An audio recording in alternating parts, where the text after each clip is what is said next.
Right. Hello, everybody. I hope you're doing great. In this session, I have prepared it in order for you to be able to manage vocabulary to a better level. As we know, it is very daunting and overwhelming to take care of lots of new vocabularies, expressions, phrases, and so on in a new language that you're learning. So our lesson will be also effective in any language endeavor that you take on, not only in English, but anything that you try to manage pieces of information. Specifically, in our case, it is English vocabulary and lexicon development. You're going to be equipped with six well-researched techniques that will help you greatly and immensely in order to take care of and manage a whole host of vocabularies. The first one, as you can see, is spaced repetition, active recall, contextual learning, word roots, affixes analysis, semantic mapping, and lastly, active usage. Now, the vocabulary learning challenge is real because you're going to be faced with a massive word count. The English right now has the vastest lexicon range or vocabulary range, more than any other existing language in the world currently. So mastering enough words for fluency can feel overwhelming. Second, rote cramming fails. Basically, when you want to cram a long list of vocabularies, it makes you tired, bored, and it is ineffective. You're going to forget them quickly. And it is counterproductive. So next, we have a forgetting curve that if you don't reinforce it, if you don't sort of review it in the research way, we are going to forget most new words within days.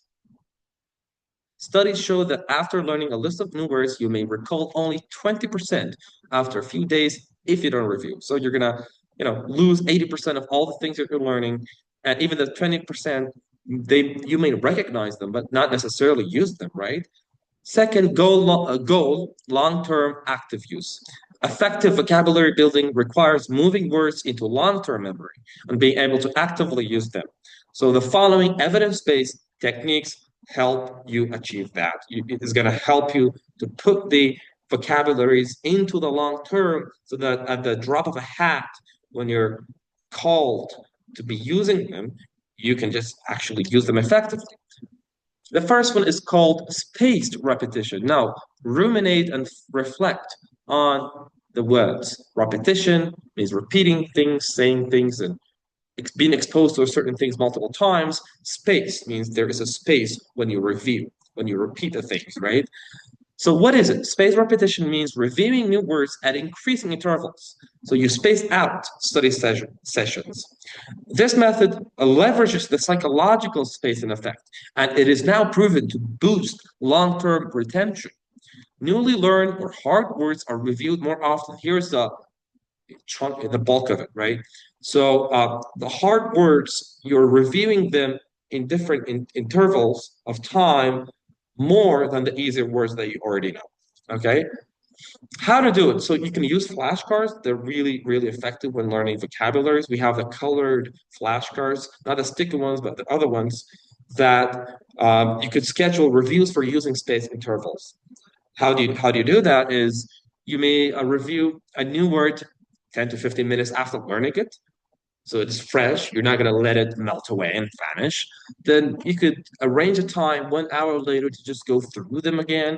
And the next day, 3 days later. So you have different intervals of time that you are going to see the words and use the active recall method that we're going to come to in a while. So this ensures the word gradually moves into the long term, but with the help of the other succeeding method. Why it works. Each review interrupts the forgetting process. So we naturally forget things unless we review them, right? So if you want to interrupt this flow of forgetting, then use spaced repetition. Now we have the second method that they go hand in hand with the previous one. They are dovetailed beautifully. Active recall. So recall means remember. So you're actively remembering things as opposed to just looking at them, right? So it's really, really important. It helps you with really managing every pieces of information. Active recall means actively retrieving information from memory, essentially testing yourself. So again, the core and the essence of this method is self-testing. You test yourself. So you have, imagine this is a list of vocabularies. Instead of just reading the definition and rereading them, you try to remember without looking at the definition. You try to challenge your memory to see what you got. Okay. And how to do it, you quiz yourself on vocabulary regularly. So, for example, look at a definition or example sentence and try to produce the word. Flashcards are really, really important. As I said, the colored flashcard, even if it is just white, it doesn't matter. It's so long as they're flashcards, online or physical, doesn't matter that much. But the idea is you look at the word that is new to you. Imagine the word is vicissitude. That is a difficult word. It means difficulty or hardship. Imagine you don't know this, as opposed to just writing vicissitudes and having the definition with it, you're not actually exercising your mind. What you do instead is you're going to write the meaning in the other side of the flashcard, in the other end, the opposite side. Then you look at the word vicissitude and you're going to challenge yourself what it means, what it means, what it means. So you give yourself a couple of seconds that pops up into your mind. So you use and exercise the muscle of your memory and you got into the meaning, right? As opposed to just looking at it. So test yourself. You can test it with the flashcards. Now we have the AI models. Imagine you have a list of 10 words that are extremely cumbersome, yet another new word. So you have the 10 words, you give it to the AI model and you say, make 10 multiple choice questions without giving the answers first. So you're going to go through them. You test yourself. Okay, which one of the options best fits the meaning that you just learned, right? And you do that, the active recall through in mix and unison with the previous method. Okay, that was spaced repetition. So you do all of that in spaced different intervals. Why it works? This test, in effect, strengthens memory more than passive. So it is active. You have to be there in the beginning. Then it'll take on its own course, and it'll become more natural as you go through it. There are research that shows that dedicating a part of study time to self-quizzing significantly increases long-term retention of information. In other words, you'll remember words better if you practice recalling them, not just recognizing them. The idea is you recall them.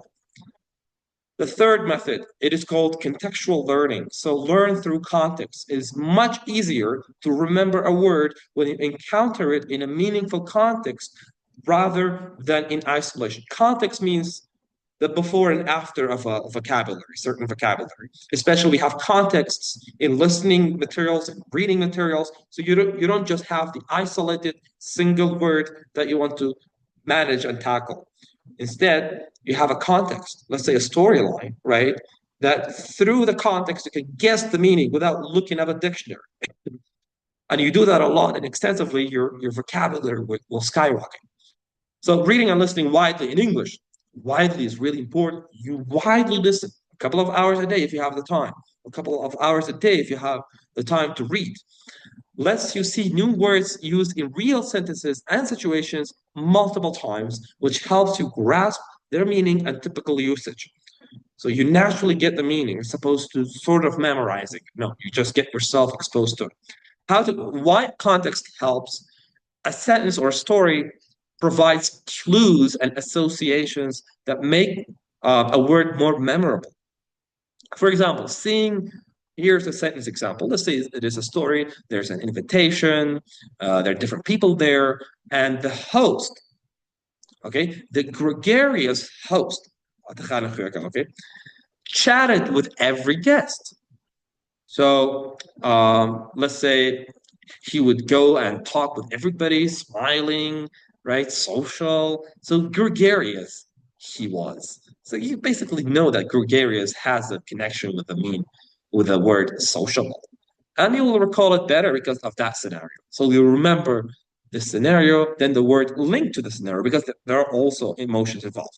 Context also teaches collocation. So words coming in pair. Commit a crime, take a risk, doing homework, doing the dishes. These come hand in hand, all right? So the that was the contextual learning. So read a lot, not only for vocabulary but for grammar as well. Okay, you don't have to look up a dictionary. It just gives you when you see the gregarious in multiple situations or in multiple sentences or lines in a book, then that'll become a second nature. Then the fourth method is word root. So the root of a word, affixes, suffixes, prefixes, all the parts of a word are really important to know in order to know multiple varieties of words. So many English words are built from common Greek or Latin roots, prefixes and suffixes. So if you know the Latin and Greek roots and prefixes and suffixes, then that'll be a piece of cake in order to infer and to guess what the English word later turned out to mean, right? So, for example, knowing odd, A-U-D, means to hear. So we have, if you know that odd is a root, meaning here, you know that even if you did not know audio, you knew that it had something to do with hearing or audience, people who hear you, okay? Audible, something that is something you can hear, right? So a prefix like un means not, so unhappy, okay? Unsatisfied. Suffixes like logi or means study of. So just they're really important. In our course, I'm going to be tackling and covering the most important affixes in that are found in English that are borrowed from especially Greek and Latin. White health, familiarity with roots and affixes lets you decode, sorry, unfamiliar words instead of memorizing each word from scratch. You recognize parts. So you don't have to do things from scratch from the beginning. You can recognize the parts. And I've never seen people who are really masters of a particular language without mastering the roots and etymologies where the words are coming from. It really goes to help you a lot. It saves you time. This deeper understanding creates mental connections between words, which reinforces a memory. For instance, if you knew script means write. You can connect describe, manuscript, and prescription, and recall them via the common thread of writing. Okay. So it is effective. There are studies done, the morphology, the word formation. You can actually study them and then retain and master vocabulary better. So when you break down a word into meaningful chunks, you engage analytical thinking and memory simultaneously. So you will become a better analytical thinker and it'll make you smarter, basically. Okay? You'll become a smarter person. Because there are lots of wisdom actually buried in etymology. Like look at the word education. Okay, education comes from the Latin word educare, which basically means to bring forth or to draw forth something that is already there, a potentiality, a possibility. Imagine when we educate ourselves means we are bringing forth a possibility that exists within all of us. Isn't it beautiful? Just thinking and reflecting on the root words. And the loss of coming to etymology is a loss of knowledge at the same time, not only of vocabulary. The fifth method is semantic mapping. So basically, you are mapping a whole set of words that are connected and linked together. Okay, so you want to know an area of knowledge, you want to know vocabularies related to them. For example, school. So you are mapping school in the middle or at the top, however you want to do it. But so long as it has branches, right? It branches out into words that are related to a school. So we have, school uniform, principal, vice principal, curriculum, syllabus, students, pupil, parents, right? These are all, you can just map them out and connect it to the umbrella term that is the term that things, other words are branching out from it. So we come to religion. So you can use the semantic mapping in the center. Let's say we have God, then you will branch out prophets, holy books, okay?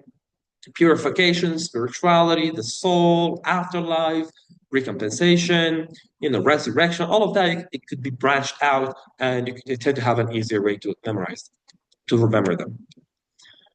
So creating a word map forces you to engage with the word's meaning and relationships. So it's all about, or mostly about, relationships of the words. You compare and contrast the new word with familiar words. So sometimes you can write the antonyms, the synonyms, they're important if that works for you. Okay. So you can, which strengthens understanding by linking new vocabulary to prior knowledge. Imagine you have, a lot of words related to religion or to school or to society, to politics, right? And you just add another word to the existing word that you already know. So I think it'll become easier. If you're more likely to remember, each connection becomes a recall cue. If you forget the word, linking of the web of related ideas can jog your memory. So you're gonna have an easier time remembering them. Okay, so it has proven benefits. There's research done that it'll help with better vocabulary retention. So yes, you can just read them out. The proven benefits are there. The sixth and last method is called the active usage. Use it or lose it. Okay, this is really important. When it comes to the outputs of language, that is the writing and the speaking, their outputs, you're making it, right? Until you actually practice them with right methods, then you're not going to be able to be very well at those skills. It just, a skill requires practice. Okay, so speak and write new words. Don't keep new vocabulary passive. Start using new words in your speech and writing as soon as possible. The act of using a word forces you to retrieve it, to bring it back. This is the active recall. Okay, and it reinforces its meaning in context. For example, if you learn mitigate, try saying, just creating an example sentence, we need to mitigate, reduce the risks. So mitigate means risk. And you just have to connect it back to the other previous methods. They're all interconnected, okay? So if you actually read that in the context of a war, then you might as well remember it and retain it and then retrieve it easier once you see it in a context, right? In the current crisis and conflict between Iran and Israel and the whole world, to be honest. So using it in a real sentence helps lock in the word. In fact, everyday usage in conversation, writing, or even mental talk soon makes the word feel natural. So use it. Engage multiple senses. So when learning a word, say it out loud. Pronouncing the word and hearing yourself provides an auditory memory. So you're using the listening sense, okay, the hearing sense. This can build muscle memory in your speech organ, just like how repeating a piano movement makes it automatic. For example, practicing the word serendipity means by chance. Out loud not only tests your recall, but also prepares you to use it fluently. Likewise, visualize the word's meaning. If the word is pyramid, picture, visualize it. You're using the visualization apparatus and sense and speaking and hearing to yourself. These are all going to strengthen your memory of the words. But most importantly is read and listen a lot. This is really, really important. To be exposed to the words in multiple situations, multiple times, that'll really help you enhance your vocabulary. Make it a habit. The more you actively use a word, the more firmly it sticks. Try to work, sorry, I have to go somewhere. That's why I'm sort of feeling right. Try to work new vocabulary into your daily life. Perhaps challenge yourself to drop 5 new words into a conversation each week or write a short journal entry with them. So try to have conversation clubs and having a writing journal that you can use the words. Okay, over time it becomes natural. I know what it means. So from going, I know what it means to I can use it without thinking is a huge leap, it's a huge jump, right? So enough practice, you can read the whole following one.